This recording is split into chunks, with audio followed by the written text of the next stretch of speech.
Hello students, स्वागत है आपका CUET कॉन्सेप्ट के इस ऑनलाइन लर्निंग प्लेटफॉर्म पे। तो आज की इस वीडियो में हम एक करेंगे बहुत ही डिटेल्ड एनालिसिस MA हिस्ट्री के सिलेबस की, जो आपके CUET PG एग्ज़ाम में पूछी जाती है। इस वीडियो में हम देखेंगे पूरा एक सिलेबस का ब्रेकडाउन किया है हमने, और हमने ये भी देखा है कि किस टॉपिक से कितने क्वेश्चंस पूछे गए हैं। हमने पिछले दोनों बार के पेपर्स यानी कि 2022 और 2023 में जो CUET PG का एग्ज़ाम हुआ था, उसमें MA हिस्ट्री के जितने भी क्वेश्चंस थे उसका एक एनालिसिस किया और टॉपिक वाइज उसको अरेंज भी किया है आपके लिए। तो चलिए शुरू करते हैं इस वीडियो को। लेकिन शुरू करने से पहले मैं आपको अपने बारे में बता दूं, मैं हूं ज्योतिरादित्य और मैं आपको CUET PG में हिस्ट्री सब्जेक्ट में मैं आपको गाइड करूंगा। तो अगर आप भी चाहते हो कि आप अपना मास्टर्स इन हिस्ट्री देश के किसी रेप्यूटेड इंस्टीट्यूशन से करो, तो आपके लिए ये वीडियो बहुत इंपॉर्टेंट है। अगर मैं बात करूँ अपनी, तो मैंने भी CUET PG के थ्रू एडमिशन लिया है मास्टर्स इन हिस्ट्री में, और मैंने पहली बार जब CUET PG हुआ था 2022 में, तो मैंने वो दिया था। और अगर मैं अपनी बात करूं तो मैंने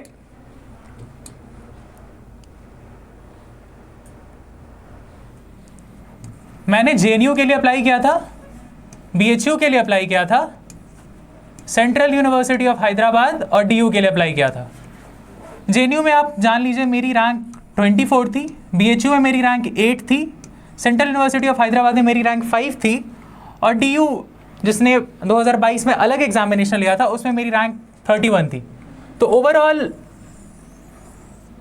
आप खुद ही जज कर सकते हो मेरे इस परफॉर्मेंस पे कि मैं आपको किस तरीके से गाइड करूंगा। लेकिन मैं आपको बताना चाहता हूँ कि सिंस मैंने ये एग्ज़ाम दिया है, तो मैं इसके बेसिक जो नेसेसिटीज़ हैं या जो जैसे सिलेबस है और कैसे आप इस एग्ज़ाम को अप्रोच कर सकते हो, तो मैं समझता हूँ कि मैं उसके लिए एक सफल कैंडिडेट हूँ जो आपको इस पूरे एग्ज़ाम के थ्रू आपको गाइड करेगा। तो चलिए शुरू करते हैं। अगर बात करें सिलेबस की, तो NTA ने सिलेबस जनरली आप अगर देखोगे हिस्ट्री के सिलेबस 4 टॉपिक्स में ही होते हैं, एंशिएंट, मिडाइवल, मॉडर्न और वर्ल्ड। लेकिन यहाँ पे NTA ने क्या किया है, NTA ने एक और सब डिवीज़न किया है, और वो सब डिवीज़न यहाँ आता है आपका। उसने एक सब डिवीज़न ये किया है, उसने एक टॉपिक बना दिया है अर्ली मिडाइवल। अर्ली मिडाइवल एक है, आजकल के हिस्टोरियंस इसको एक डिफरेंट पीरियड मानते हैं, बट हमने अपने पर्पस के लिए अर्ली मिडाइवल को एंशिएंट में ही क्लब करके चलेंगे ताकि आपके लिए समझने में भी ईजी हो चीज़ें। तो ये ओवरऑल रहेगा ये एंशिएंट, जिसमें हम क्लब किए हैं early medieval, medieval period, modern और वर्ल्ड। शुरुआत करेंगे हम लोग एंशिएंट हिस्ट्री से। एंशिएंट हिस्ट्री का सिलेबस ब्रेकडाउन करेंगे। आपको शुरू करना है स्टोन एज से। स्टोन एज जो NTA ने दिया है कि सबसे पहले आप इसी से शुरू करोगे। स्टोन एज में हम पढ़ेंगे आपका पेलियोलिथिक एज, मीजोलिथिक एज और नियोलिथिक एज। और जब हम ये एजेस पढ़ेंगे तो उसमें हमारा जो मेन फोकस होगा वो होगा साइट्स, लाइफस्टाइल, जो उस समय के लोग थे उनकी जो दिनचर्या थी या उनका जो जीवन जीने का जो तरीका था, हम उसको देखेंगे। डेवलपमेंट्स ऑफ द एज, ये आपके लिए इंपॉर्टेंट हो जाएगा क्योंकि यहाँ पे डेवलपमेंट्स में हम लोग देखेंगे कि वो क्या वेपन्स यूज़ करते थे। आपको पता होगा कि जो भी ये क्राइटेरिया से अगर आप डिवाइड करते हो पेलियोलिथिक, मीजोलिथिक और नियोलिथिक, उसमें मेजर जो एक क्लासिफिकेशन का जो एक सोर्स है वो वेपन्स ही रहे हैं। तो हम देखेंगे कि पेलियोलिथिक में उन्होंने क्या वेपन्स यूज़ किए हैं, मीजोलिथिक में क्या वेपन्स यूज़ किए और नियोलिथिक में क्या वेपन्स यूज़ किए हैं। उसके साथ हम ये भी देखेंगे कि जो मेजर डेवलपमेंट्स हुए हैं, जैसे कि व्हील्स की डिस्कवरी, फायर की डिस्कवरी, डोमेस्टिकेशन ऑफ एनिमल्स कब से स्टार्ट होता है, एग्रीकल्चर उन्होंने कब से शुरू करना स्टार्ट किया है। तो ये किन किन एजेस में आ रहे हैं ये सारी चीज़ें, ये हम इस पूरे टॉपिक में देखने वाले हैं। और अगर बात करें इस टॉपिक से क्वेश्चंस की, तो अगर आप दोनों साल की पेपर्स मिला दें तो अराउंड 3 से 4 क्वेश्चंस। अब ये 3 से 4 मैंने इसलिए रखा है क्योंकि अगर आप जब CUET PG और MA हिस्ट्री का सिलेबस जब देखोगे और जब PYQ जब आप एनालिसिस करोगे, तो आप देखोगे क्वेश्चंस बहुत ओवरलैपिंग है। क्वेश्चंस इतने ओवरलैप करते हैं कि आप क्लियरली जस्टिफाई नहीं कर सकते कि वो स्टोन एज का है या फिर वो चालकोलिथिक एज का है। तो इसीलिए एक ब्रॉड कॉन्सेप्ट के लिए आप मान के चलो कि इस टॉपिक से आपको 3 to 4 क्वेश्चंस आएंगे पिछले दोनों साल के। और अगर आप नेक्स्ट ईयर आप प्रिपेयर करने वाले तो मान के चलो 1 से 2 पेपर, अगर हम 1 साल के पेपर की बात करें, क्योंकि ये 3 से 4 दोनों साल मिला के है। तो ये रहा हमारा स्टोन एज। स्टोन एज में पेलियोलिथिक, मीजोलिथिक, नियोलिथिक, जिसमें से साइट्स करेंगे, लाइफस्टाइल करेंगे और डेवलपमेंट ऑफ द एजेस करेंगे, जहाँ हमारा मेन फोकस होगा वेपन्स पे और कुछ जो नए इंट्रोडक्शंस हुए हैं उस एज में उस पे। उसके बाद आगे बढ़े तो हमारा आ जाएगा चाल्कोलिथिक एज। चाल्कोलिथिक जैसा आपकी पता है, स्टोन के साथ जब जो हमारे एंशिएंट जो एंसेस्टर्स थे उन्होंने जब स्टोन के साथ कॉपर यूज़ करना शुरू किया, उसको कहते हैं हम लोग चाल्कोलिथिक एज। चाल्कोलिथिक एज बहुत इंपॉर्टेंट है क्योंकि जो सबसे फेमस जो सिविलाइजेशन है हमारे देश की, इंडस वैली सिविलाइजेशन, वो चाल्कोलिथिक एज का ही पार्ट है। बट इंडस वैली सिविलाइजेशन के कंटेम्प्रेरी और भी सारे छोटे छोटे साइट्स थे या छोटे छोटे सिविलाइजेशंस थे जो चल रहे थे, तो इसमें हम लोग प्राइमरीली वही कवर करेंगे। पहला होगा हमारा आहार मानस कल्चर राजस्थान का, फिर उसके बाद होगा हमारा मालवा कल्चर जो कि राजस्थान और मध्य प्रदेश के बॉर्डर पे था, जोरवे कल्चर जो कि महाराष्ट्र में था, और छोटा नागपुर कल्चर जो कि ईस्टर्न इंडिया, आज के झारखंड और बिहार के बॉर्डर पे मान सकते हो। तो इसमें भी लाइक हम क्या करेंगे, साइट्स कैरेक्टरिस्टिक्स कर लेंगे हम लोग, क्योंकि अगर ये सारे कल्चर्स अगर डिफरेंट हैं तो किस बेसिस पर डिफरेंट है। पॉटरी, अगर आपको एंशिएंट सिविलाइजेशन समझनी है तो पॉटरी एक बहुत इंपॉर्टेंट रोल प्ले करता है। पॉटरी से आप बहुत कुछ डिटरमाइन कर सकते हो कि उस सिविलाइजेशन का या उस वहाँ के लोगों का लाइफस्टाइल कैसा था। पॉटरी, और एक सबसे इंपॉर्टेंट चीज़ ट्रेड। आपको जैसा पता होगा IVC इंडस वैली सिविलाइजेशन का इन चारों कल्चर्स के साथ ट्रेड था, तो वो किस आइटम्स में ट्रेड करते थे और वो ट्रेड कैसा होता था, बार्टर होता था या मॉनेटरी होता था, तो हम इस पे चर्चा करेंगे इस पूरे टॉपिक में, चाल्कोलिथिक एज पे। चाल्कोलिथिक एज के बाद अगर हम आगे बढ़े तो आएगा बहुत important topic, Indus valley civilisation.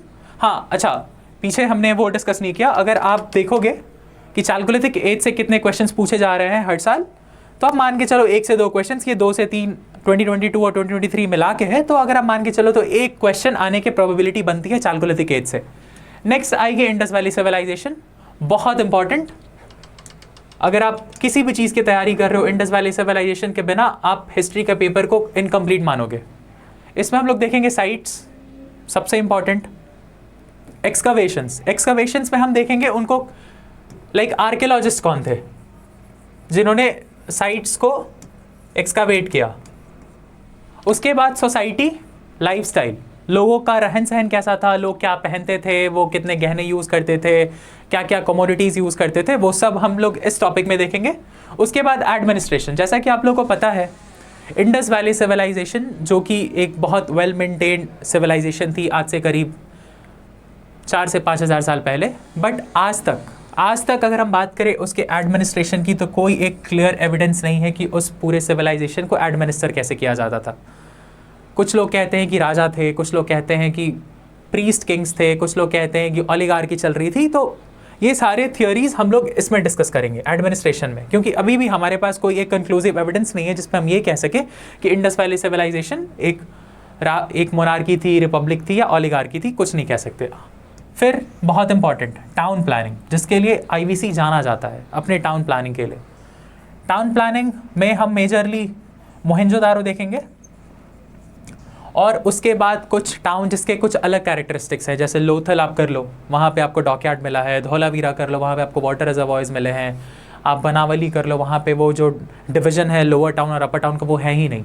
तो ऐसे जो एक्सेप्शंस होंगे ना, ऐसे जो एक्सेप्शंस होंगे वो हम भी इसमें टाउन प्लानिंग में कर लेंगे, बट हमारा मेन फोकस जो है वो रहेगा मोहनजोदारो पे।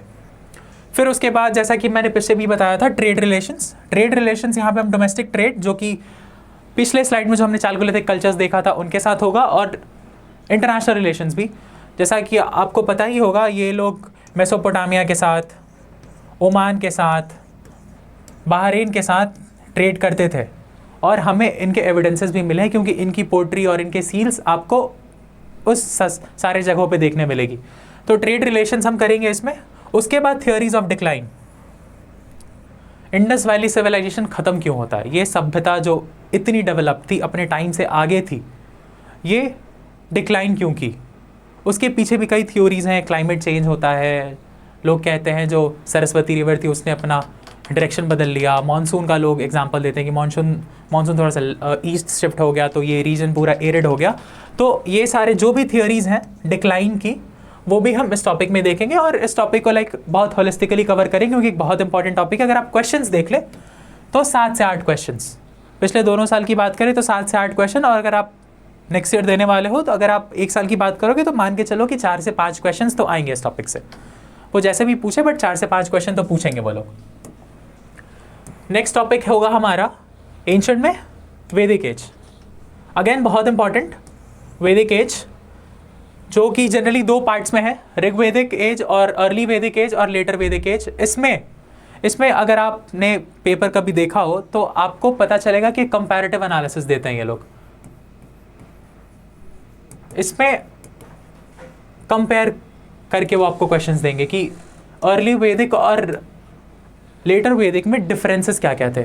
अगर मान लो फॉर एग्जांपल उन्होंने दे दिया वुमेन पे, अगर क्वेश्चन देंगे कंपैरेटिव एनालिसिस में, वो एक स्टेटमेंट देंगे कि अर्ली वैदिक में वुमेन का स्टेचर ये था, लेटर वैदिक में स्टेचर ये था, आपको फिर मैच करना है कि कौन सा स्टेटमेंट सही है। तो इसमें एक कंपैरेटिव एनालिसिस करके पढ़ना बहुत इंपॉर्टेंट होता है। अगर आप जो भी पढ़ रहे हो आप उसको कंपेयर करो कि वो लेटर वैदिक में कैसा था या फिर वो अर्ली वैदिक में कैसा था। इसमें भी हम लोग करेंगे वेद्स, और वेद में जैसा कि आपको पता होगा वेद, सारे वेद के 4 पार्ट्स हैं, संहिता, ब्रह्मनास, अरण्यक्स और उपनिषद। हम चारों वेद, ऋग्वेद, यजुर्वेद, सामवेद और अथर्ववेद के जो इंपॉर्टेंट, लाइक संहिता तो सबकी एक ही है, लेकिन ब्राह्मण, अरण्यक्स और उपनिषद थोड़े थोड़े ज़्यादा है, तो जो भी इंपॉर्टेंट है और जिस पे भी क्वेश्चंस पूछे जा रहे हैं या पूछा गया है पहले, हम उन पे ज़्यादा फोकस करेंगे और कुछ ऐसे भी निकाल लेंगे जो हमें लगेगा कि इंपॉर्टेंट है, नेक्स्ट ईयर पूछा जा सकता है। तो वेद हो गया हमारा। सोसाइटी तो करनी ही है, और सोसाइटी में हम ये ध्यान रखेंगे कि हम एक कंपेयर करके चल रहे हैं, हम अर्ली भी साथ में करेंगे और वैदिक भी साथ में करेंगे और एक कंपैरेटिव एनालिसिस करके करेंगे ताकि आपको क्वेश्चन सॉल्व करने में ईजी हो।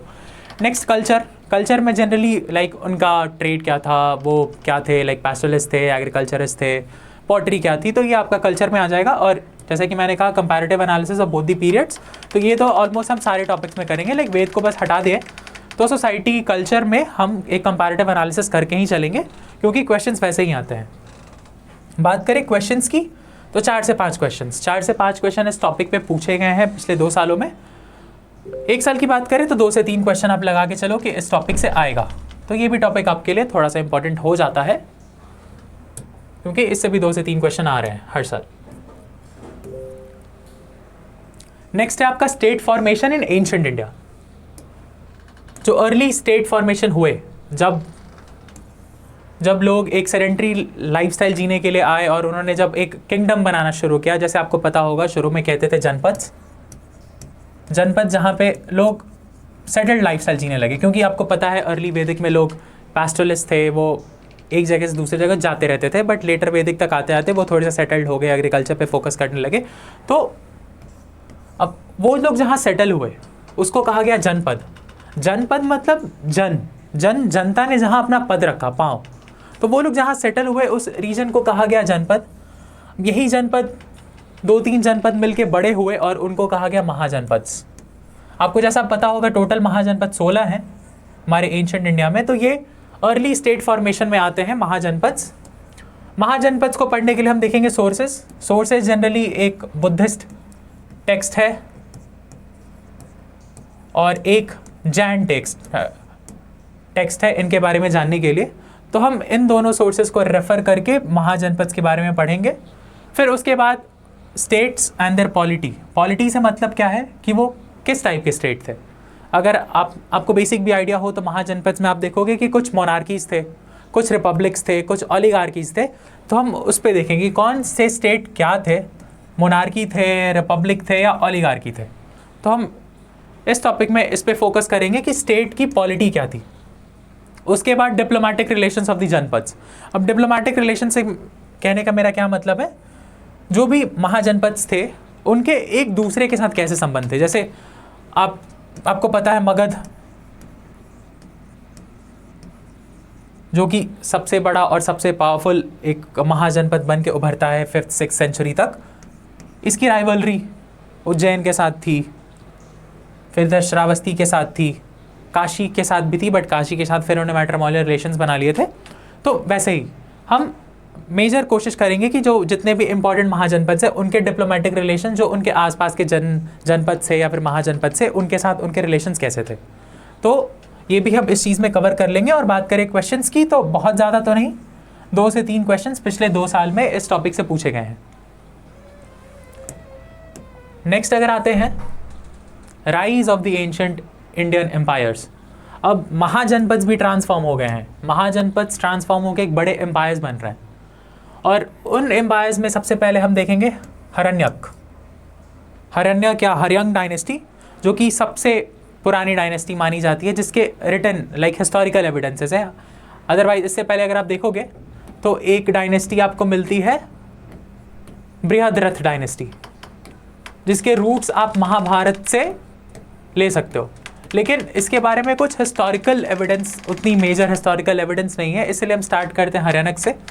हर्यनक के बाद हम आएंगे शिशुनाग पे, और शिशुनाग के बाद नंदास पे। आपको जैसा कि पता होगा, नंदास वो एम्पायर है जिसके टाइम पे अलेक्जेंडर ने इंडिया को इन्वेड किया था।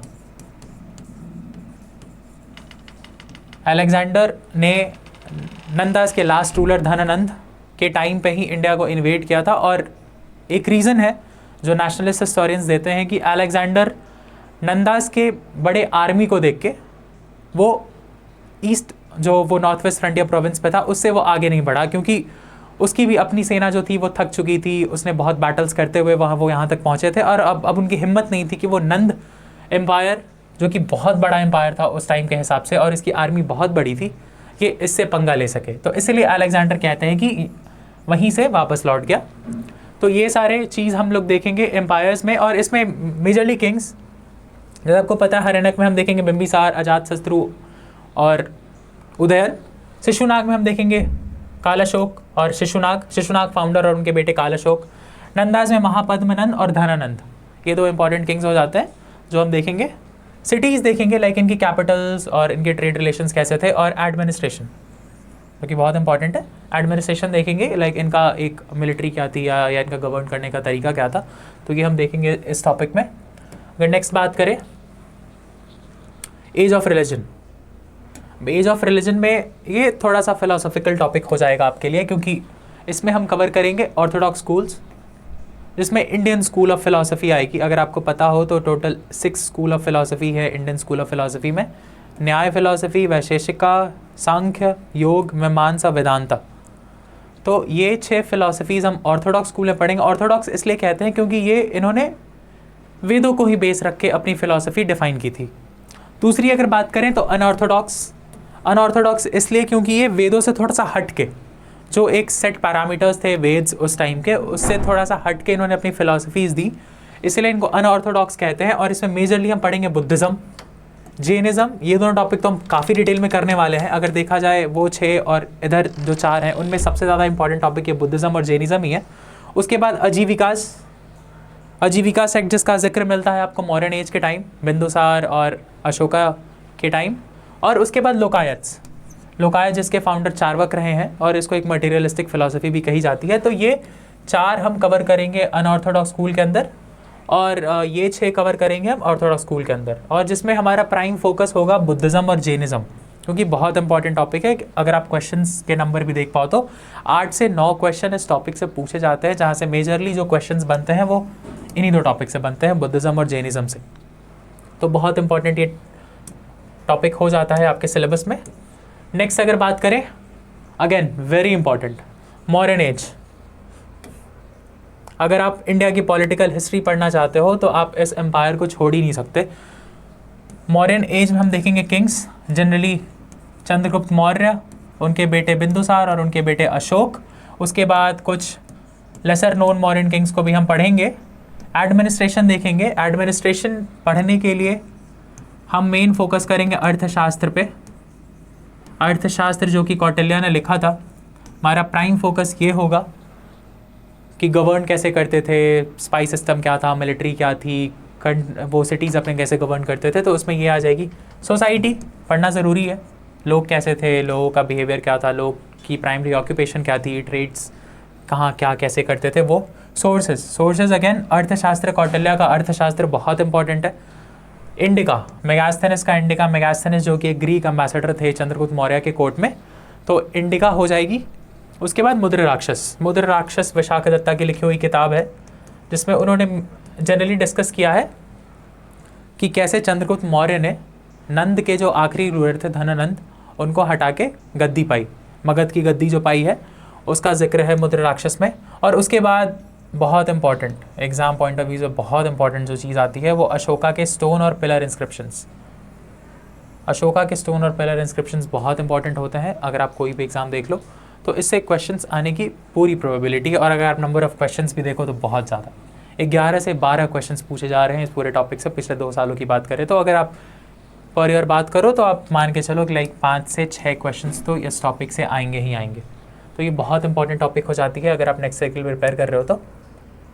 नेक्स्ट अगर बात करें post modern period, post modern period में हम जनरली उन डायनेस्टीज़ को पढ़ेंगे जो मौर्यास की डिक्लाइन के बाद आती हैं, और वैसे भी डायनेस्टीज़ जो उस समय इन्वेड कर रही होती हैं। जैसे इसमें जनरली लाइक स्लाइड में हमने बस इन्वेजन्स जिन्होंने किया उन्हीं को रखा है, इंडो ग्रीक्स, साकाज, कुशानाज, क्षत्रपास। तो इंडो ग्रीक्स आप जैसा आपको पता ही है, कुछ बहुत इंपॉर्टेंट किंग्स हुए इसमें। एक मेनांडर है, मेनांडर एक बहुत इंपॉर्टेंट किंग है, और इनका लाइक ये हिस्ट्री में कहा भी जाता है कि जो गोल्ड कॉइन्स है इंडिया में, इंडियन सब कॉन्टिनेंट में जो पहले गोल्ड कॉइन्स थे वो इन्होंने मिंट किए थे।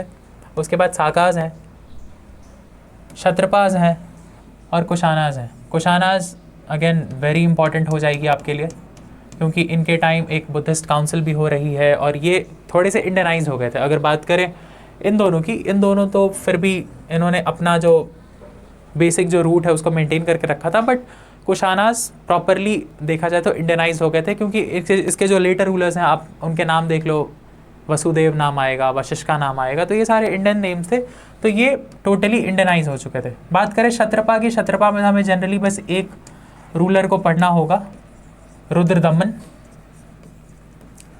आपको पता होगा इन्होंने जूनागढ़ इंस्क्रिप्शन दिया था, लाइक जूनागढ़ इंस्क्रिप्शन पे इनके भी अभिलेख हैं कि इन्होंने कैसे सुदर्शन लेक को रिपेयर करवाया है। तो रुद्रदमन एक इंपॉर्टेंट किंग हो जाते हैं क्षत्रपा के। अदरवाइज ये टॉपिक देखा जाए तो थोड़ा सा लाइट है कंपेरेटिव अगर पिछले टॉपिक से, क्योंकि 2 से 3 क्वेश्चन पूछे जाते हैं और ज़्यादा फोकस आपका कुशानाज पे रहता है क्योंकि कुशानाज एक इंडियनाइज डायनेस्टी बन गई थी आगे चल के। नेक्स्ट आगे बढ़ते हैं तो हमारा है early state and society in south India, sorry in south India, early state and society in south India.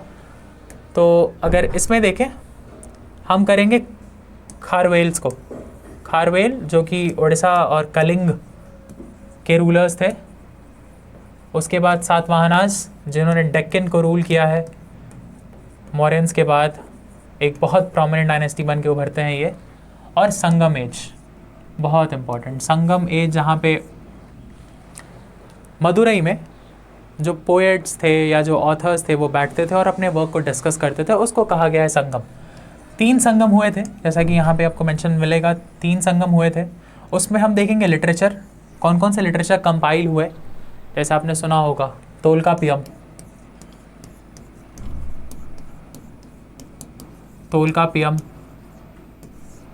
तोलकापियार ने लिखी थी। ये तमिल लैंग्वेज का एक बेस माना जाता है, एक फाउंडेशन माना जाता है जिससे तमिल लैंग्वेज निकली है, तो ये भी एक संगम लिटरेचर है। फिर सिलापधिकरण, मणिमेखलई, तो ये सारे टेक्स्ट हम पढ़ेंगे इस टॉपिक में लिटरेचर में। उसके बाद ट्रेड रिलेशंस, लाइक अगर आपने इधर बीच एक्सकवेशन या अगर आर्कियोलॉजिकल न्यूज़ फॉलो किया होगा तो आपको पता होगा लाइक पिछले कुछ महीनों में मद्रास गवर्नमेंट ने जो कि तमिलनाडु गवर्नमेंट है, उसने एक म्यूज़ियम खोला है, किलाड़ी म्यूज़ियम, जहाँ पे जो संगम टाइम पे जो एक्सकवेटेड जो रिमेन्स मिले हैं ना उसको वहाँ पे उन्होंने डिस्प्ले पे रखा हुआ है। तो ये भी एक सिविलाइजेशन ही आप मान के चलो कि एक छोटी सी सिविलाइजेशन थी। हालांकि इस पर बहुत ज़्यादा रिसर्च और आर्कियोलॉजिकल कुछ उतने एविडेंसेस नहीं मिले, बट जो भी धीरे धीरे एविडेंसेस मिल रहे हैं वो हमें इस तरफ संकेत करें कि ये शायद एक सिविलाइजेशन थी, एक प्रॉपर सिविलाइजेशन थी। तो हम इस बात पे भी थोड़ी सी डिस्कस करेंगे और ट्रेड रिलेशंस इनके देखेंगे क्योंकि इनके ट्रेड रिलेशंस बहुत स्ट्रॉन्ग थे रोमन्स के साथ। आपको इस पूरे रीजन में लाइक तमिल के रीजन में आपको रोमन ग्लासेस और रोमन पॉटरी का एक बहुत बड़ा होर्ड मिलता है, जिससे कि ये साबित होता है कि इनके ट्रेड रिलेशंस जो थे वो रोमन्स के साथ बहुत स्ट्रॉन्ग थे। बात करें सातवाहनास की हम देखेंगे एडमिनिस्ट्रेशन, इकोनॉमी और आर्ट एंड आर्किटेक्चर।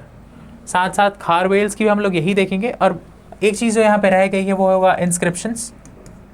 इंस्क्रिप्शंस इन दोनों डायनेस्टीज़ के बहुत इंपॉर्टेंट है। जैसे इनका हाथी गुम्फा इंस्क्रिप्शन है, यहाँ पे लाइक 2 इंस्क्रिप्शंस हो जाते हैं जो कि किंग्स की माओ ने दिए हैं, एक गौतमी ने दिया है और एक नासिक का इंस्क्रिप्शन है। जो इस डायनेस्टी के बारे में बताता है। तो ये है, और हम किंग्स तो करेंगे ही, जो इम्पोर्टेंट किंग्स हैं, किंग्स और उसके रेन को तो करेंगे ही। तो एडमिनिस्ट्रेशन कर लेंगे, इकोनॉमी कर लेंगे, आर्ट एंड आर्किटेक्चर कर लेंगे, संगम में तीनों संगम को डिस्कस करेंगे, और जो भी लिटरेचर जो तीनों संगम से निकल के आ रही है वो देखेंगे, और ट्रेड रिलेशंस। क्वेश्चंस की बात करें तो 2 से 3 क्वेश्चन, बहुत ज़्यादा नहीं बट ठीक है, 2 से 3 क्वेश्चन पूछे जा रहे हैं। अगर आगे बढ़ते हैं, गुप्ता एज। अगर मॉडर्न एज के बाद कोई अगर एक स्टैंडर्ड एज आता है जहाँ पे आपको एक होलिस्टिक डेवलपमेंट देखने को मिलेगा सोसाइटी में, तो वो है ये गुप्ता एज। गुप्ता एज की बात करें तो फिर थोड़ा सा रेपिटेटिव हो रहा होगा, क्योंकि आपको भी पता है कि अगर आप एम्पायर्स पढ़ रहे हो तो किंग्स और एडमिनिस्ट्रेशन और पॉलिटी और इकोनॉमी पढ़ना बहुत ज़रूरी है। बट अगर आप इन टॉपिक्स के डिटेल में जाओगे, जब आप देखोगे तो आप खुद ही कंपेयर कर पाओगे कि गुप्ता एज मॉडर्न एज से कैसे डिफरेंट था। मॉडर्न एज जो ये इन्वेट कर रहे हैं कुशाना साकाज से, उनसे कैसे डिफरेंट था। तो सिलेबस में थोड़ा सा रेपिटेटिव होगा, बट जब हम आगे जब इस चीज़ को पढ़ेंगे तो ये बहुत इंटरेस्टिंग होने वाला है, आप मेरी बात मानिएगा।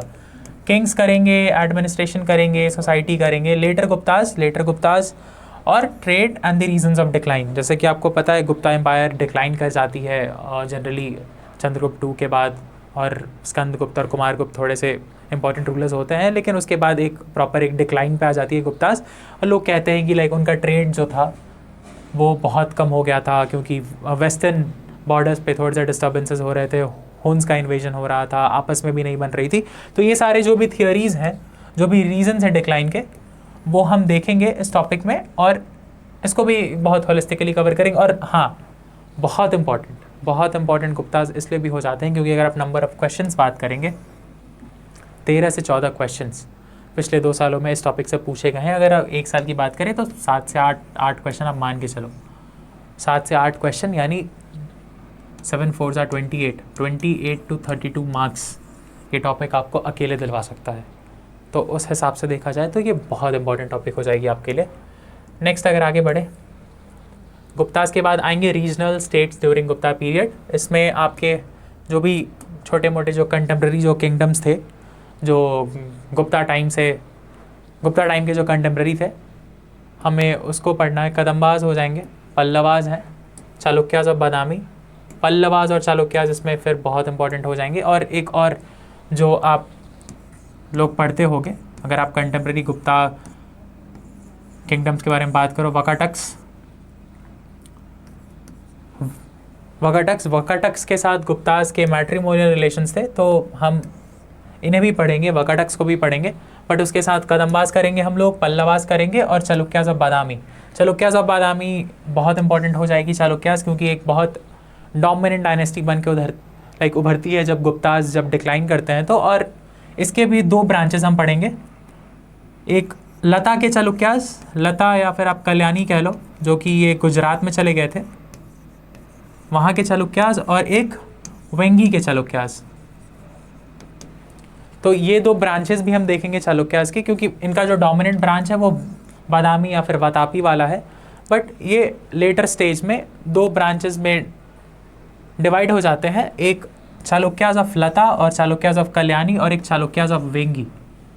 तो इन दोनों को भी हम देख लेंगे। अगर ओवरऑल बात करें तो अगेन पॉलिटी में आपके किंग्स और गवर्नेंस आ जाएगा, एडमिनिस्ट्रेशन और लिटरेचर में आप इंस्क्रिप्शंस ले लो, क्योंकि इस पीरियड के इंस्क्रिप्शंस बहुत इंपॉर्टेंट हैं। क्योंकि अगर आप बात करोगे, जैसे मैंने आपको शुरू में बताया था कि एनटीए ने एक नया डिवीज़न दिया था अर्ली मिडाइवल का।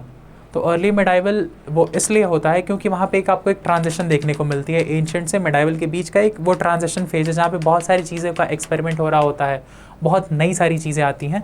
तो आप उसकी थोड़ी थोड़ी झलक आप इस पीरियड से देखना स्टार्ट करोगे। गुप्तास के डिक्लाइन के बाद वो जो ट्रांजिशन है वो स्टार्ट होता है, और वो ट्रांजिशन का पढ़ने का सबसे बेस्ट सोर्स है ये इंस्क्रिप्शंस। क्या ट्रांजिशंस हो रहे हैं उनको रिकॉर्ड किया जा रहा था इन इंस्क्रिप्शंस में, या कॉपर प्लेट इंस्क्रिप्शंस इस टाइम में बहुत कॉमन हो जाएंगे, कॉपर प्लेट इंस्क्रिप्शंस। तो हम ये भी देख लेंगे। तो ये टॉपिक भी इम्पॉर्टेंट है। क्वेश्चंस की बात करें तो 4 से 5 क्वेश्चंस पिछले 2 साल में पूछे गए हैं। नेक्स्ट अगर देखें तो ट्राईपार्टाइट स्ट्रगल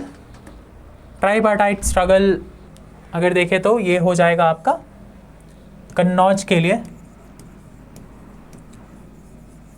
जो ये 3 किंगडम्स आपस में जो लड़ रहे थे उसी को कहते हैं ट्राइपार्टाइट स्ट्रगल, जिसमें पालास जो बंगाल, प्राइमरली बंगाल पे रूल कर रहे थे, गुर्जर प्रतिहार जो वेस्टर्न इंडिया को रूल कर रहे थे,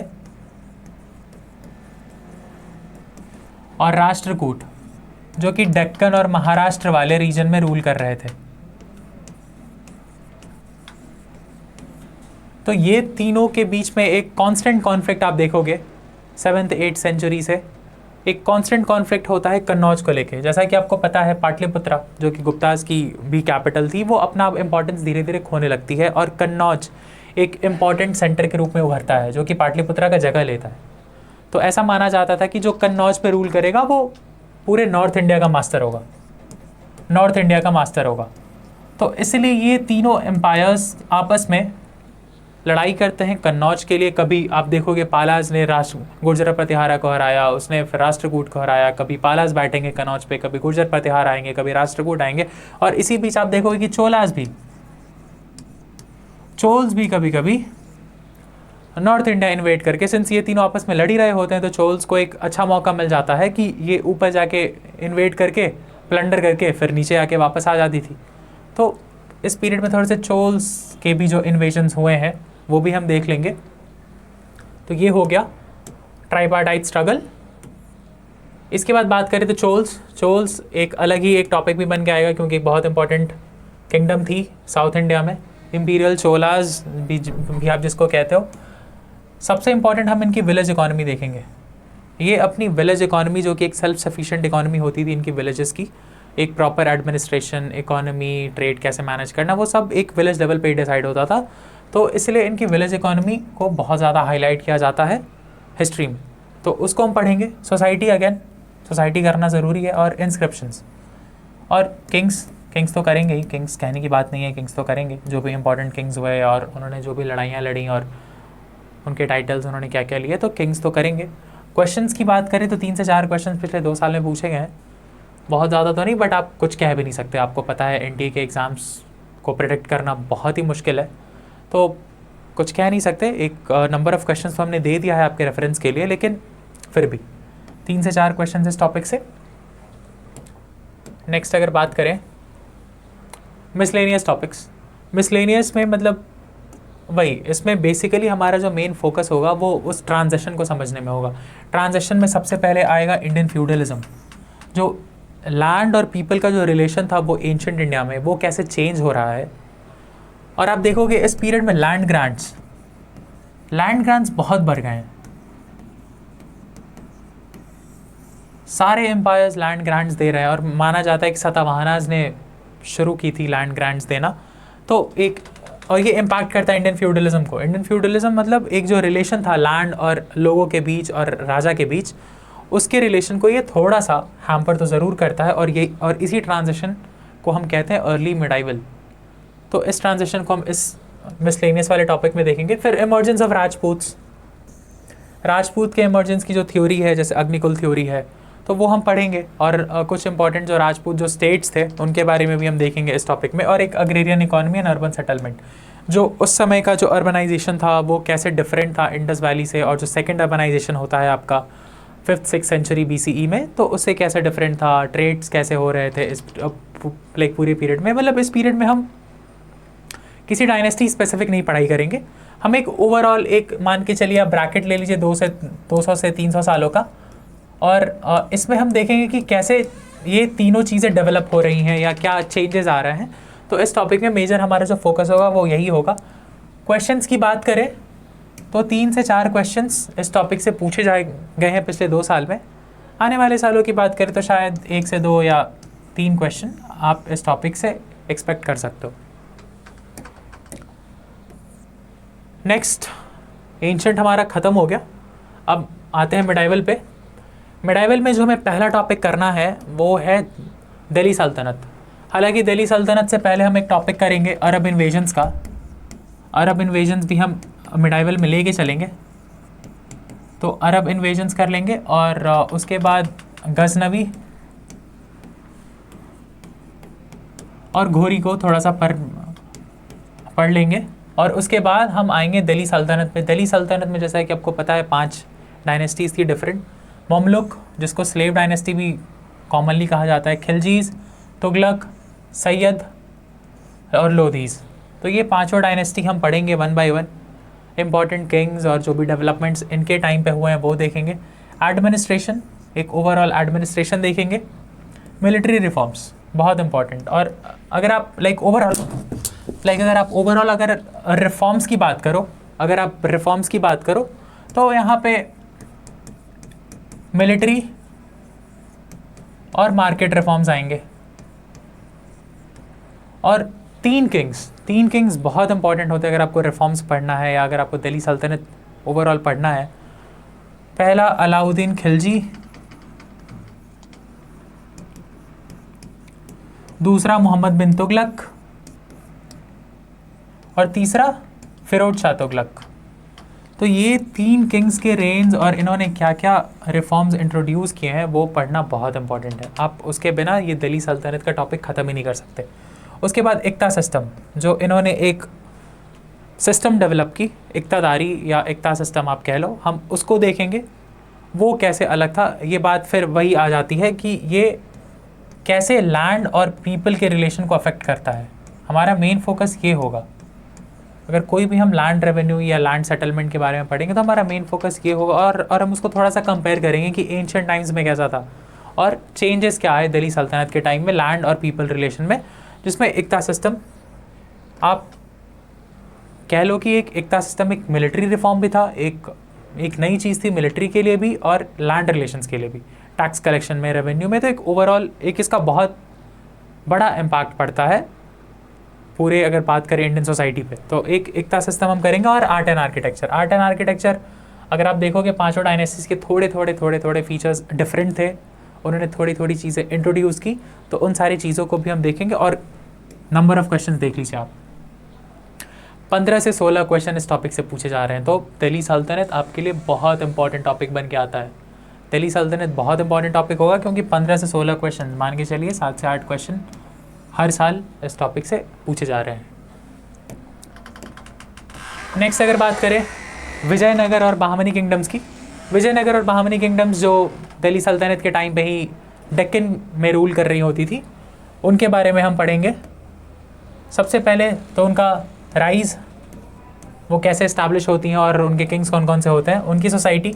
जैसा कि आपको पता है, लाइक विजयनगर जो एम्पायर है वो अपने ट्रेड और अपने सोशल डेवलपमेंट्स के लिए बहुत जाना जाता है, तो उसको हम कवर करेंगे सोसाइटी टॉपिक में। अगेन इकोनॉमी, जिसमें हम प्राइमर फोकस होगा trade, administration, art and architecture और राइवलरी विजयनगर वर्सेस बहामनी सल्तनत।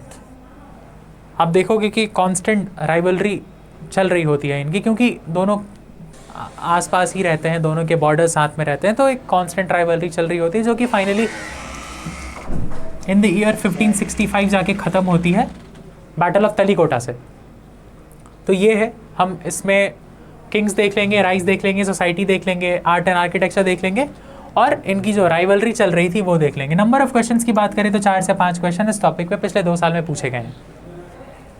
नेक्स्ट चले तो नेक्स्ट आती है भक्ति मूवमेंट। भक्ति मूवमेंट में हम करेंगे सेंट्स में हमारा मेन फोकस जो होगा वो होगा अलवर सेंट्स करेंगे हम और नयनार्स। अलवर और नयनार देख लेंगे, उनके वर्क, लाइक उनके जो भी काम है और उनके कंट्रीब्यूशन, मतलब काम इन द सेंस लाइक जो उन्होंने कंपाइल किया, उनके जो हिम्स थे या उनके जो पोएम्स थे, उनका जो कंपाइलेशन है वो उनका वर्क है। कंटेम्प्रेरी किंग्स, लाइक किस किंग ने उनको पैटर्नाइज किया या किंग्स ने उनको कैसे सपोर्ट किया या अगर रेजिस्ट किया तो कैसे किया, तो वो देख लेंगे। और कैरेक्टरिस्टिक्स फीचर, भक्ति जो मूवमेंट है वो कैसे डिफरेंट है रिलीजन के एस्पेक्ट में अगर बात करें तो वो कैसे डिफरेंट है जो पहले के जो ट्रेडिशंस थे, जहाँ पे लोग भी लाइक उससे पहले भी लोग भगवान की पूजा करते थे, बट ये भक्ति मूवमेंट उस पहले के सिस्टम से कैसे डिफरेंट है वो इसका कैरेक्टरिस्टिक्स फीचर है। तो हम उसको इस हेडिंग के अंदर देखेंगे, इसके कैरेक्टरिस्टिक फीचर में कि कैसे डिफरेंट था भक्ति मूवमेंट जो पीछे जो एक सिस्टम चला आ रहा था भगवान को पूजने का या फिर भगवान को मानने का, उससे ये कैसे डिफरेंट था। नेक्स्ट अगर बात करें तो जैसा कि आपको पता है भक्ति मूवमेंट ब्रॉडली अगर बात करें तो हिंदुइज्म में था, और उसी के कंटेम्प्रेरी एक और मूवमेंट डेवलप हो रहा था सूफिज़्म या फिर सूफी मूवमेंट, जो कि इस्लाम में आया। देखा जाए तो बहुत हद तक सेम है भक्ति मूवमेंट और सूफिज़्म, अगर बस एक रिलीजन वाला एक बैरियर हटा देते हो, क्योंकि इन दोनों चीज़ों में आप देखेंगे कि जो भगवान है, जो ऑलमाइटी है, या जो हमसे भी जो बड़े हैं, आप उनको कुछ भी कह लो, भगवान, ईश्वर, अल्लाह, आप कुछ भी कह लो, उनको कैसे पूजना है, कैसे आराधना करनी है उनकी, तो ये दोनों में ही बताया गया। और थोड़ा सा अलग ये इसलिए क्योंकि जो एक सेट क्राइटेरिया था, अगर बात करें हिंदुइज्म में तो उससे पहले चला रहा था कि आपको यज्ञ करवाने हैं, रिचुअल्स हैं, ब्राह्मण्स को बुलाइए, ये कराइए, वो कराइए, उस चीज़ को ख़त्म करके एक इंडिविजुअल लेवल पे, अगर मैं अपनी बात करूं, अगर खुद को मान लूँ कि मैं एक भक्ति सेंट हूँ, तो मैं भगवान को कैसे पूजूंगा वो मेरा डिसीजन होगा।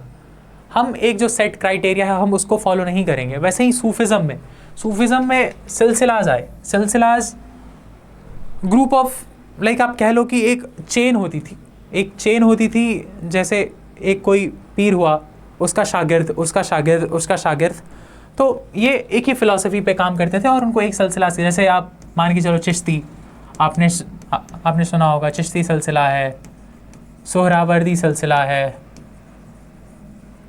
फिर नकाशबंदी सिलसिला है। तो ये सारे सिलसिला जहाँ पे एक मास्टर होता था, फिर उसके डिसाइपल होते थे, फिर वो मास्टर बनते थे, फिर वो कुछ फ़िलासफ़ी देते थे, तो ये ओवरऑल ऐसे चलता था। इनके भी हम कामों को देखेंगे और इनका क्या कंट्रीब्यूशन रहा है।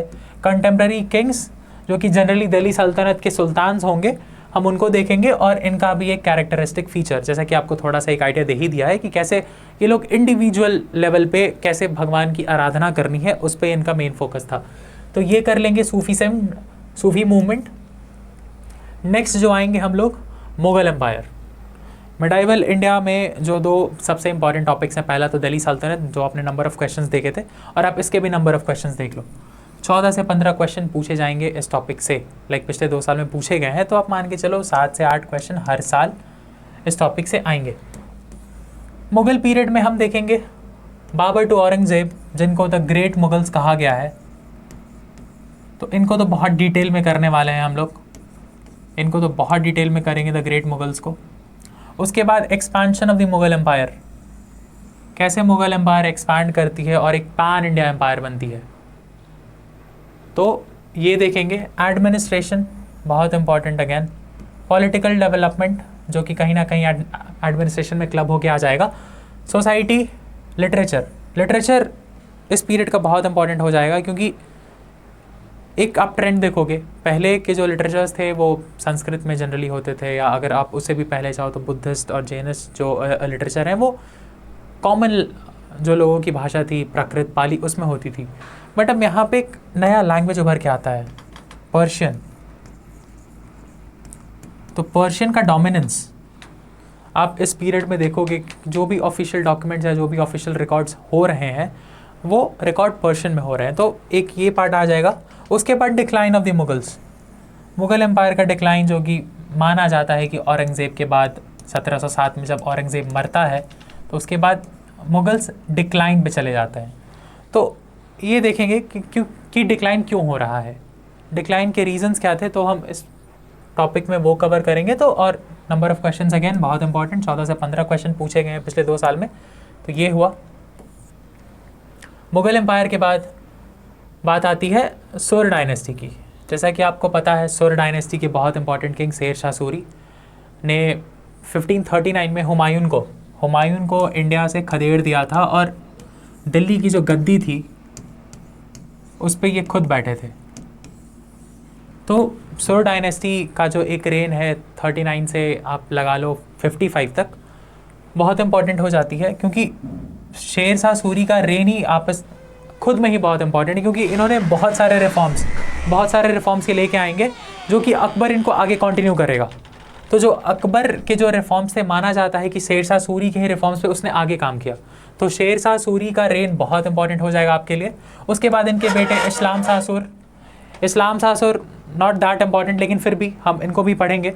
उसके बाद रिफॉर्म्स जैसे कि मैंने आपको बताया, रिफॉर्म्स ऑफ शेरशाह सूरी, जो शेरशाह सूरी के रिफॉर्म्स है, आप मॉनेटरी रिफॉर्म्स ले लो, रोड्स के मामले में ले लो, ट्रेड के मामले में ले लो, तो वो हम करेंगे। और हेमूचंद्र विक्रमादित्य, जैसा कि आपको पता है सेकंड बैटल ऑफ पानीपत जो हुई थी अकबर और हेमूचंद्र के बीच में, तो हेमूचंद्र अगर बात करें तो इनका रिलेशन थोड़ा सा सोर डायनेस्टी से है, क्योंकि ये जो लास्ट जो रूलर थे सोर डायनेस्टी के, उनके ये सेनापति थे, जिन्होंने बाद में खुद को एक इंडिपेंडेंट किंग भी डिक्लेयर किया। लेकिन हेमूचंद्र को हम इसी टॉपिक में क्लब करके थोड़ा सा पढ़ लेंगे, और सेकेंड बैटल ऑफ पानीपत भी सोर डायनेस्टी को कवर करते हुए हम कर लेंगे। नंबर ऑफ क्वेश्चन आस्क्ड में आप जैसे देख रहे हो कि यहाँ पे ब्लैंक है, क्योंकि अभी तक ऐसा कुछ सिग्निफिकेंट क्वेश्चन तो इससे नहीं आया है, बट जैसा कि मैंने आपको बताया रिफॉर्म्स शेरशाह सूरी के बहुत इंपॉर्टेंट है, तो एनटीए कभी भी पूछ सकती है। आने वाले सालों में आप देख सकते हैं कि इस क्वेश्चन से और खासकर रिफॉर्म से क्वेश्चन शायद आ जाए, तो ये टॉपिक भी आपके लिए थोड़ा सा इंपॉर्टेंट हो जाएगा अगर रिफॉर्म्स की बात करें तो। नेक्स्ट हमारे मिडाइवल ख़त्म हो गया, नेक्स्ट हम बात करें मॉडर्न की। मॉडर्न में जो सबसे पहला टॉपिक हम पढ़ेंगे हिस्टोरियोग्राफी। अगर आप पीजी के स्टूडेंट हो तो आपको यही चीज़ डिफ़र करती है एक यूजी के सिलेबस और पीजी के सिलेबस में। हिस्टोरियोग्राफी आपको हिस्ट्री की सेंस होनी चाहिए, हिस्ट्री राइटिंग की सेंस होनी चाहिए। तो अगर बात करें जो चार जो मेजर जो स्कूल्स हैं हिस्टोरियोग्राफी की, इंपीरियलिस्ट, नेशनलिस्ट, सबऑल्टर्न और मार्क्सिस्ट, इनके फीचर्स हैं, कुछ कैरेक्टरिस्टिक्स फीचर। अगर आप बहुत डिटेल अगर इनको पढ़ोगे तो आप टेक्स्ट देख के ही बता दोगे कि ये किस पॉइंट ऑफ व्यू से लिखा गया है। इंपीरियलिस्ट जनरली इनके जो पैट्रोनाइजर्स थे वो ब्रिटिशर्स थे। नेशनलिस्ट में हमारे खुद के लीडर्स, जो नेशनल लीडर्स थे, वो इंपीरियलिस्ट को चैलेंज करने के लिए आते हैं। सबऑल्टर्न स्टडीज़ एक नई टाइप की स्टडी है जो 1970-80 के पीरियड में इमर्ज होती है, और इसमें हम उन सारे टॉपिक्स को पढ़ते हैं जिनको मेन स्ट्रीम हिस्ट्री में उतनी जगह नहीं मिली है। जैसे आप बात करेंगे पेजेंट्स की, पेजेंट्स जो किसान थे या ट्राइबल्स थे मुगल पीरियड में या मॉडर्न पीरियड में, उनको एक छोटा सा कोना दे दिया जाता है हिस्ट्री की किताबों में, बट अगर उस पर कुछ बहुत मेजर काम हो रहा है तो वो सबऑल्टर्न स्टडीज़ के अंडर हो रहा है। मार्क्सिस्ट की बात करें, मार्क्सिस्ट जैसा कि आपको पता है इनका एक हिस्ट्री का भी देखने का नज़रिया इनके वो क्लास स्ट्रगल से ही है। तो ये कुछ भी अगर हिस्ट्री में होता है तो उसको एक सॉर्ट ऑफ इकोनॉमी का एंगल और एक कास्ट स्ट्रगल का एंगल देके उसको प्रेजेंट करते हैं। तो ये सारे जो चार जो मेजर स्कूल्स हैं ये आपके लिए बहुत इंपॉर्टेंट हो जाएंगे, और अगर आपको इस पेपर में अगर एक्सेल करना है तो हिस्टोरियोग्राफी का सेंस बहुत इंपॉर्टेंट। जैसा कि क्वेश्चंस तो आपको बिल्कुल नहीं दिख रहे होंगे, क्योंकि ये एक टूल है। हिस्टोरियोग्राफी की बात करें तो ये एक टूल है जो आपको क्वेश्चन सॉल्व करने में मदद करेगा। इससे आपको डायरेक्ट क्वेश्चंस नहीं दिखेंगे, बट एक सॉर्ट ऑफ टूल आप मान के चलिए जो आपको क्वेश्चन सॉल्व करने में मदद करेगा। तो हिस्टोरियोग्राफी का टॉपिक बहुत इंपॉर्टेंट है, और हम कोशिश करेंगे कि जो चारों स्कूल्स हैं उनके थोड़े से कैरेक्टरिस्टिक्स हम देख लें और कैसे एक दूसरे से डिफर करते हैं। नेक्स्ट अगर आगे बढ़ें, इसमें ब्रिटिश राज हम इसी टॉपिक में कंपनी राज और क्राउन राज, जो कि 1857 के बाद से अलग हो जाती है, दोनों को ही क्लब कर लिया है। बात करें, हम स्टार्ट करेंगे बैटल ऑफ पलासी और बक्सर से। हालांकि उससे पहले भी हम थोड़े बहुत डेवलपमेंट्स देख लेंगे कि कंपनियां कब आती हैं और उनके अपने फीचर्स क्या होते हैं और वो क्यों आ रही हैं। बट पलासी और बक्सर के बाद से जैसा कि आपको पता है इनके थोड़े से पॉलिटिकल गेन्स हुए और ये थोड़े से पॉलिटिकली मोटिवेट हुए पावर कैप्चर करने के लिए, तो बैटल ऑफ पलासी और बक्सर देखेंगे। फिर इनकी जो फ्रेंच राइवलरी होती है 1750s के बाद से 1760 तक, जो कि बैटल ऑफ वॉन्डिवॉश में जाके ख़त्म होता है, वो देखेंगे। इसमें 3 वॉर्स हुए हैं, 3 वॉर होंगे टोटल, एंग्लो फ्रेंच वॉर जिसको कार्नेटिक वॉर्स भी कहा गया है, तो ये देखेंगे। उसके बाद पॉलिसी ऑफ कंसोलिडेशन, जब फ्रेंच को जब ये हरा देते हैं अंग्रेज़, तो ये एक अकेले यूरोपियन पावर हो जाते हैं इंडिया में। तो उसके बाद ये अपने टेरिटरीज़ को कंसोलिडेट करने के लिए जो भी पॉलिसीज़ लाएंगे हम वो देखेंगे, जिसमें सब्सिडरी अलायंस है, कुछ रिफॉर्म्स लेके आएंगे, ये military reforms, land settlement reforms, like Cornwallis का पीरियड आपको पता है, लॉर्ड कॉर्नवालिस बहुत इंपॉर्टेंट, इन्होंने परमानेंट सेटलमेंट लेके आया, कोर्ट्स में रिफॉर्म्स किए, पुलिस सिस्टम को रिफॉर्म किया। तो ये पॉलिसीज़ ऑफ कंसोलिडेशन के अंडर हम ये सारी चीज़ देखेंगे। उसके बाद वॉर विथ रीजनल स्टेट्स, जब फ्रेंच राइवलरी की ख़त्म होती है तो अंग्रेज़ अपना फोकस शिफ्ट करते हैं जो उस टाइम के रीजनल जो पावर्स होते हैं, जैसे कि मराठा। मुगल्स के बाद जो सबसे बड़ी पावर उभर के आती है वो थी मराठा की। मराठा को ये कैसे क्रश करेंगे। मैसूर में हैदर अली और टीपू सुल्तान से इनकी 4 लड़ाइयाँ होती हैं और उसके बाद उनको भी ये लोग हरा देते हैं और उनके भी स्टेट पे कब्जा कर लेते हैं। फिर सिक्स, तो मेन फोकस हमारी ये तीन होगा, मराठा, सिख और मैसूर। रीजनल स्टेट्स के वॉर्स जो भी हुए हैं इनके साथ हम उनमें ये देखेंगे। उसके बाद आएगा रिवोल्ट ऑफ 1857, बहुत इंपॉर्टेंट, 1857 की क्रांति, उसके रीजंस, उसके इम्पैक्ट, कौन कौन से लीडर्स थे, कहाँ कहाँ हुआ, ये सब हम करेंगे। उसके बाद जो 57 के बाद इन्होंने जो थोड़े बहुत फॉरेन वॉर्स लड़े हैं, जैसे कि एंग्लो अफगान, एंग्लो बुर्मीज़ और एंग्लो नेपाली वॉर, तो ये तीनों वॉर भी हम कर लेंगे। और इनकी ट्रीटी से जनरली आप क्वेश्चंस देखोगे कि लाइक पूछ देंगे ट्रीटी ऑफ सुगौली किस वॉर की थी, ट्रीटी ऑफ यानदबू किस वॉर की थी, तो आपको ये सारी चीज़ें पता होनी चाहिए। उसके बाद governor generals and vice Roy, particularly हम गवर्नर जनरल्स और वाइस रॉय को भी कवर करेंगे, उनके रेन में क्या सारी चीज़ें हो रही हैं, उनके रेन में कैसा डेवलपमेंट हो रहा है, तो ये करेंगे। क्वेश्चंस की बात करें तो 17 से 18 क्वेश्चन अभी तक पिछले 2 साल में इस टॉपिक से पूछे गए हैं। तो ये टॉपिक अभी तक जहाँ तक मेरे को याद है, अभी तक हमने जो भी किया है सबसे ज़्यादा जो क्वेश्चन का वेटेज है इसी टॉपिक से। 17 से 18 क्वेश्चन अगर एक साल की बात करें तो आप मान के चलिए कि 9 से 10 क्वेश्चन तो आप इस टॉपिक से एक्सपेक्ट कर ही सकते हो नेक्स्ट ईयर अगर आप एग्जाम देने वाले हो, तो ये टॉपिक आपके लिए बहुत इंपॉर्टेंट हो जाता है। नेक्स्ट अगर आगे बढ़ेंगे, socio religious reforms. Socio religious reforms में जैसा कि आपको पता है, कुछ जो मिडिल क्लास जो इंटेलिजेंसिया थी हमारी, जो बाहर से पढ़ के आ रही थी, तो उसने जब बाहर का जब वेस्टर्न कल्चर देखा तो उसे लगा कि लाइक जो इंडिया का जो अपना जो कल्चर है, जो एक ट्रेडिशनल कल्चर है, उसमें थोड़ी बहुत खामियां हैं जो कि हमें स्टैग्नेंट की हुई हैं।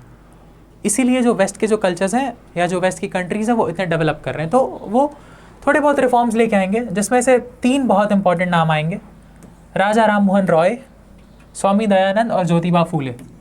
हम प्राइमरली इन तीनों के रिफॉर्म्स पढ़ें क्योंकि एनटीए ने सिलेबस में इन तीनों का जिक्र लाइक खास तौर पे किया है, लेकिन ऐसा नहीं कि बस इन्हीं तीनों को पढ़ेंगे। इसके बाद हम करेंगे देवेंद्र नाथ टैगोर, हम इनके रिफॉर्म्स ही पढ़ेंगे। फिर हम करेंगे राधाकांत देव। राधाकांत देव जो एक फिलोसॉफिकल लेवल पर राजा राम मोहन रॉय के सबसे बड़े कॉम्पिटिटर के रूप में आते हैं, राधाकांत देव। और तीसरा जो हम करेंगे वो रहेगा केशव चंद्र सेन। तो हम इन तीनों को भी देख लेंगे, तो टोटल हम 6 करेंगे। आप एक और लेके चल लो, हेनरी विवियन डेरोजियो, जिन्होंने यंग बंगाल मूवमेंट की शुरुआत की थी, तो हेनरी विवियन डेरोजियो को भी हम इसमें कवर करेंगे। तो ओवरऑल हम कोशिश करेंगे कि जितने भी सोशल रिलीजियस रिफॉर्म्स हो रहे हैं हम उसको इस टॉपिक में कवर कर लें। नंबर ऑफ क्वेश्चंस की बात करें तो 5 से 6 क्वेश्चंस अच्छे खासे नंबर्स हैं, तो ये टॉपिक भी आपके लिए इंपॉर्टेंट हो जाता है। नेक्स्ट आप आइए नेशनल मूवमेंट पे। नेशनल मूवमेंट मैंने कोशिश की है कि एक स्लाइड में आपके लिए एक ब्रॉड हेडिंग के अंदर सारी चीज़ों को इनकलकेट कर लूँ, बट आप देखो थोड़े बहुत टॉपिक से ज़रूर छूट गए हैं, बट मैं कोशिश करूँगा कि आपको मैं अभी बता दूँ। प्री कांग्रेस इंस्टीट्यूशंस, जो कांग्रेस के पहले जो एक पॉलिटिकल ऑर्गेनाइजेशन जो आ रहे हैं वो हम पढ़ेंगे इसमें।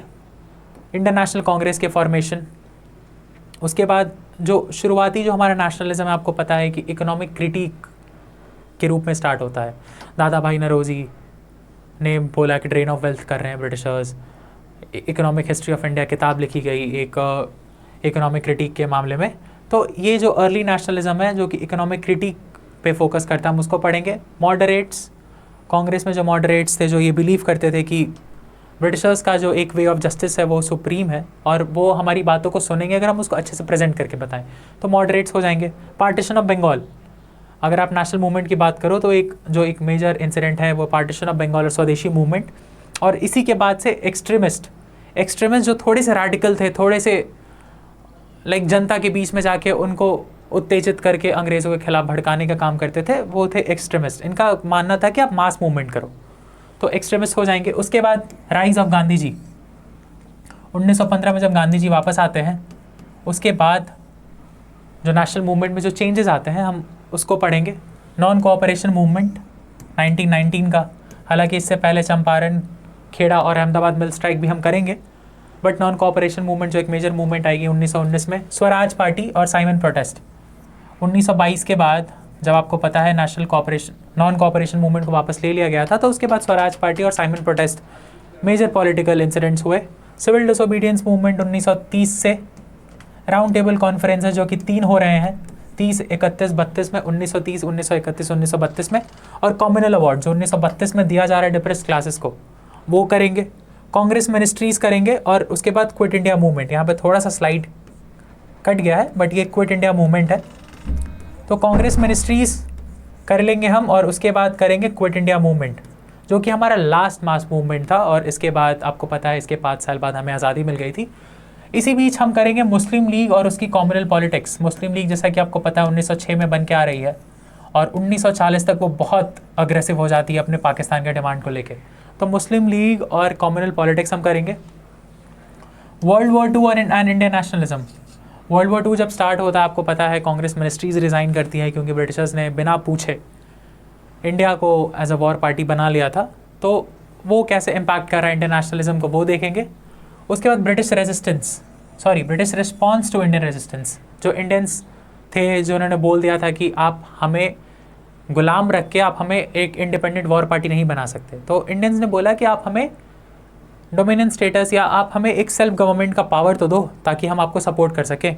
तो उसके लिए इंडिया में थोड़ा सा रेजिस्टेंस हो रहा है। जैसे आप देखोगे इंडिविजुअल सत्याग्रह आएगा, गांधी जी वो लेके आए और विनोबा भावे पहले इंडिविजुअल सत्याग्रही बनेंगे। तो ब्रिटिश रिस्पॉन्सेज में इन्होंने कुछ मिशंस भेजे इंडियन को कंसोलिडेट करने के लिए, उनको मनाने के लिए कुछ मिशंस भेजेंगे। ऑगस्ट ऑफर आएगा, क्रिप्स मिशन आएगा, कैबिनेट मिशन आएगा, वेवल प्लान आएगा। तो ये सारी चीज़ हम इसमें पढ़ेंगे।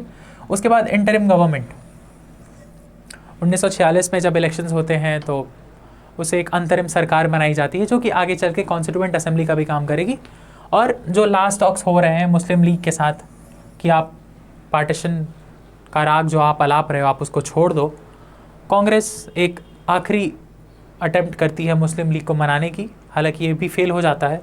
और इसके बाद 3 जून प्लान के अंडर आपको इंडिपेंडेंस मिलती है और 2 डोमिनियंस बनाए जाते हैं, इंडिया और पाकिस्तान। और मुस्लिम लीग का जो डिमांड था एक अलग स्टेट का पाकिस्तान का, वो पूरा कर दिया जाता है। तो ओवरऑल हम ये सारी चीज़ें पढ़ेंगे इस पूरे नेशनल मूवमेंट के टॉपिक में।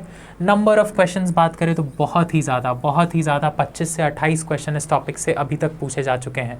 अगर बात करें पर ईयर की तो आप मान के चलो 14 से 15 क्वेश्चन, यानी 50 to 60 मार्क्स। अगर आपने ये टॉपिक कर लिया अच्छे से तो 50 से 60 नंबर ये टॉपिक आपको अकेले दिलवा देगा नेशनल मूवमेंट। और अगर हम ईयर की बात करें तो बहुत ज़्यादा नहीं करना आपको। 1885 से लेकर 1947 तक जब कांग्रेस आ रही है उससे लेके आज़ादी तक, तो साल के मामले में तो कुछ बहुत ज़्यादा नहीं है, लेकिन जो डेवलपमेंट्स हो रहे हैं ना उस टाइम पे वो बहुत इंपॉर्टेंट है और क्वेश्चंस आपको बता रहे हैं नंबर ऑफ़ क्वेश्चंस जो हैं। नेक्स्ट जो पढ़ेंगे हम वो acts and regulations and the constitutional development. जैसा कि आपको पता है जब ब्रिटिश कंपनी जब यहाँ पे जब रूल कर रही थी, ईस्ट इंडिया कंपनी जब रूल कर रही थी, तो उसको रेगुलेट करने के लिए ब्रिटिश पार्लियामेंट ने कुछ एक्ट्स पास किए थे, रेगुलेटिंग एक्ट्स, जो कि 1773 में आएंगे। फिर उसके बाद वो चार्टर एक्ट्स हो जाते हैं जो 1793, 1813, 1833 और 1853 में आएगा। फिर आता है गवर्नमेंट ऑफ इंडिया एक्ट 1858 में, 1857 के रिवोल्ट के बाद। और यहाँ पे ब्रिटिश ईस्ट इंडिया कंपनी जो थी उसको डिसॉल्व करके एक क्राउन का जो एक रूल है, जो कंपनी के रूल को हटा के क्राउन का रूल कर दिया जाता है। तो ये होता है। फिर उसके बाद आप काउंसिल्स एक्ट देखोगे, 3 काउंसिल्स एक्ट आ रहे हैं 1861 में, 1892 में और 1909 में। और फिर उसके बाद गवर्नमेंट ऑफ इंडिया एक्ट आएगा 1919 में और 1935 में। यहाँ आता है गवर्नमेंट ऑफ इंडिया एक्ट। तो ये सारे एक्ट्स हम पढ़ेंगे और इसमें जो भी डेवलपमेंट्स होंगे या जो भी रिफॉर्म्स जो अंग्रेज़ जो लेके आ रहे हैं हमारे देश के लिए वो पढ़ेंगे। और आपको जैसा कि पता है आज भी कहते हैं लोग कि जो भारतीय जो संविधान है उसका 80% पार्ट हमने गवर्नमेंट ऑफ इंडिया एक्ट से लिया है। तो ये एक्ट आपके लिए बहुत इंपॉर्टेंट होगा, ये एक्ट करेंगे हम। और उसके बाद जैसे कि मैंने आपको पिछले बताया था वर्ल्ड वॉर 2 का जो रेस्पॉन्स था ब्रिटिशर्स का, उन्होंने ऑगस्ट ऑफर दिया, क्रिप्स मिशन भेजा, कैबिनेट मिशन भेजा, वो सब भी हम कोशिश करेंगे इसी टॉपिक में करें ताकि एक कनेक्टिविटी रहेगी और आप उसको अच्छे से समझ पाए। क्वेश्चन की बात करें बहुत ज़्यादा तो नहीं, 3 से 4 क्वेश्चन पिछले 2 साल में पूछे गए, लेकिन जो इंपॉर्टेंस है इस टॉपिक की आप नहीं छोड़ सकते आप, और आप ये प्रेडिक्ट भी नहीं कर सकते कि अगले साल इंडिया क्या पूछेगी। तो ये टॉपिक आपके लिए इंपॉर्टेंट हो जाती है। नेक्स्ट वर्ल्ड हिस्ट्री मॉडर्न हमारा वहीं पे ख़त्म होता है। वर्ल्ड हिस्ट्री अगर CUET PG एग्जामिनेशन में बात करें तो बहुत एक वेट लेके नहीं आता है। जब मैंने दिया था 2022 में तो केवल 3 क्वेश्चंस थे और वो बहुत बेसिक क्वेश्चंस थे। और पिछले साल भी बहुत ज़्यादा नहीं, 2 या 3 क्वेश्चन ही थे। जैसे कि आप देख सकते हैं नंबर ऑफ क्वेश्चन 3 से 4। वर्ल्ड हिस्ट्री से बहुत इंपॉर्टेंट नहीं और बहुत ज़्यादा कुछ पढ़ना भी नहीं। रेवोल्यूशंस आप पढ़ेंगे जिसमें प्राइमरली फ्रेंच रेवोल्यूशन है, अमेरिकन रेवोल्यूशन है और उसके बाद वर्ल्ड वॉर्स 1 और 2, इसके क्या इम्पैक्ट पड़ते हैं ग्लोबल पॉलिटिक्स पे, हम बस वो देखेंगे और बहुत ऊपर ऊपर से करेंगे, बहुत ज़्यादा डिटेल में नहीं जाएंगे इसमें क्योंकि नंबर ऑफ क्वेश्चन ज़्यादा नहीं है, तो इस पर ज़्यादा टाइम देने का कोई मतलब नहीं है। तो वर्ल्ड हिस्ट्री में बस इतना ही। तो ये रहा आपका सिलेबस हमने डिस्कस तो कर लिया, बट आप सोच रहे हैं कि किताबें कौन कौन सी करें। सिंस आप पीजी के लिए जा रहे हो तो आपको एक हिस्ट्री की अंडरस्टैंडिंग, एक पहले से अंडरस्टैंडिंग होना बहुत ज़रूरी है। तो ये तो मैंने कुछ किताबें दी हैं, लेकिन उससे पहले आपको NCERTs करना बहुत ज़रूरी है, खास करके क्लास 12th की NCERTs करना बहुत ज़रूरी है क्योंकि उससे आपका एक जो बेस फाउंडेशन है वो तैयार होगा। उसके बाद आप कर सकते हो PYQs। पिछले 2 साल के जो हैं 22 और 23 के PYQs आप देख सकते हो खुद से। हालांकि हम आपको इस चैनल पे प्रोवाइड कराएंगे एक डिटेल्ड एनालिसिस PYQ की। PYQ हम खुद आपके साथ मिल के सॉल्व करेंगे और उसका एक एक क्वेश्चन पे एक एक एक्सप्लेनेशन और एक एक ऑप्शंस पे भी हम आपको एक्सप्लेनेशन देंगे। तो आप प्लीज़ बने रहिएगा हमारे साथ, इस पूरे जर्नी में हम आपके साथ हैं और आपका सिलेक्शन हम करवा के देंगे आपको। हम अपनी तरफ से पूरी कोशिश करेंगे, आपको बस यहाँ आना है, पढ़ना है और घर पे बस थोड़ा सा खुद का भी मेहनत बहुत ज़रूरी है, जैसा कि आपको पता है। किताबों की बात करें तो एंशिएंट में RS शर्मा सर की India's ancient past, Upendra Singh ma'am की history of ancient and early medieval India, ये आपका थोड़ा बहुत मिडाइवल का भी पोर्शन कवर करता है। बट अगर आप ये भी किताब कर लेते हो, ये थोड़ा सा डिटेल्ड हो जाएगा आपके लिए, बट अगर आपके पास टाइम है तो आप ज़रूर करिएगा। लेकिन अगर आप इंडियाज़ एंशिएंट पास्ट भी कर लेते हो तो बहुत इंपॉर्टेंट है और आई थिंक सफिशेंट होगा। उसके बाद सतीश चंद्रा सर की हिस्ट्री ऑफ मिडाइवल इंडिया, हालांकि मैंने ये जो किताब है ये एक ही में आती है, बट सतीश चंद्रा सर की मिडाइवल इंडिया पे एक और किताब है जो कि 2 वॉल्यूम्स में आती है। पहले वॉल्यूम में उन्होंने दिल्ली सल्तनत कवर किया है और दूसरे में मुगल एम्पायर। तो अगर आप कोशिश करिएगा कि आप वो वाली किताब करें क्योंकि वो वाली थोड़ी सी डिटेल्ड है और थोड़ा सा एक होलिस्टिक जो कवरेज मिलेगा आपको मिडाइवल का वो उसमें मिलेगा। हालांकि ये भी ठीक है, बट अगर आप कर ही रहे हैं तो आप अच्छी वाली थोड़ी सी कर लीजिए। मॉडर्न में बिपिन चंद्रा सर की इंडिया सिंस इंडिपेंडेंस और शेखर बंदोपाध्याय सर की फ्रॉम पलासी टू पार्टीशन, बहुत फेमस किताबें मॉडर्न इंडिया के लिए। अगर आप इन दोनों में से कोई भी करिए, दोनों ही एक लेवल की किताबें हैं, बहुत इजी लैंग्वेज में लिखा गया है और हिंदी इंग्लिश दोनों में अवेलेबल है। ये सारी किताबें ऑलमोस्ट आपको हिंदी इंग्लिश दोनों में मिल जाएंगी। तो आप लैंग्वेज आपका जो भी हो, हिंदी हो इंग्लिश हो, आप कोई भी लीजिए, बट आप ये किताबें ज़रूर करिए। मैंने एटलीस्ट 2 ऑप्शन तो दे दिए हैं आपको सारे में, एंशिएंट में, मॉडर्न में, मिडाइवल में। आप कोई एक उठाइए और उसको प्लीज़ कर जाइए और NCERT ज़रूर करिएगा। PYQs तो हम आपको करा ही रहे हैं और जब हम क्लासेस जब लेंगे आपकी, जब हम क्लासेस जब स्टार्ट करेंगे PG के लिए, जो कि मैं आपको आगे बताऊंगा कैसे क्या है, प्रोसेस क्या है, तो जब क्लासेस स्टार्ट करेंगे तो हमारा भी जो मेन फोकस होगा ना वो इन्हीं सारी किताबों पे होगा और हमारा जो एक मेन एम है आपको सिलेक्शन करवाना है। हम उसके लिए अपनी तरफ से भरपूर कोशिश कर रहे हैं, हम कंटेंट भी तैयार कर रहे हैं आपके लिए, सब कुछ हो रहा है यहाँ से। बस कुछ दिनों की बात है और हम आपके साथ प्रेजेंट करेंगे PG पे एक प्रॉपर बैच, तो आप उसके लिए वेट करिएगा। लेकिन तब तक हम आपको बता दें कि हम बहुत कोशिश कर रहे हैं, बहुत मेहनत कर रहे हैं अपने एंड पे। बस आपके एक सपोर्ट की ज़रूरत है और आपके साथ की ज़रूरत है और आपको भी थोड़ी सी मेहनत तो घर पे ज़रूर करनी पड़ेगी। अदरवाइज़ 60-70% का हम आपको करके देंगे, 30-40% आप कर लो, आपका जो सिलेक्शन है वो पक्का हो जाएगा। वर्ल्ड हिस्ट्री के लिए जैसा कि मैंने बोला बहुत ज़्यादा डिटेल में जाने की ज़रूरत नहीं है। एक JNN माथुर सर की किताब है या फिर आप नॉर्मल लो कर सकते हो। हालांकि नॉर्मल लो का मुझे आइडिया नहीं कि हिंदी में अवेलेबल है कि नहीं, बट JNN माथुर सर की किताब हिंदी में अवेलेबल है। तो आप history of modern world JNN Mathur की किताब है जो आप वर्ल्ड हिस्ट्री के लिए देख सकते हो और जो टॉपिक्स मैंशनड है सिलेबस में वही करना है, क्योंकि ये किताब बहुत बल्कि है, बहुत ज़्यादा करने की कोई ज़रूरत नहीं है। वही टॉपिक्स करना है जो सिलेबस में मैंशन है, क्योंकि बहुत ज़्यादा क्वेश्चंस पूछे नहीं जाते वर्ल्ड हिस्ट्री से। बुक्स की बात कर ले, बुक्स की तो बात हो गई। अब बात करते हैं थोड़े से जो एक प्री रिक्विजिट्स हैं। प्री रिक्विजिट्स यानी आप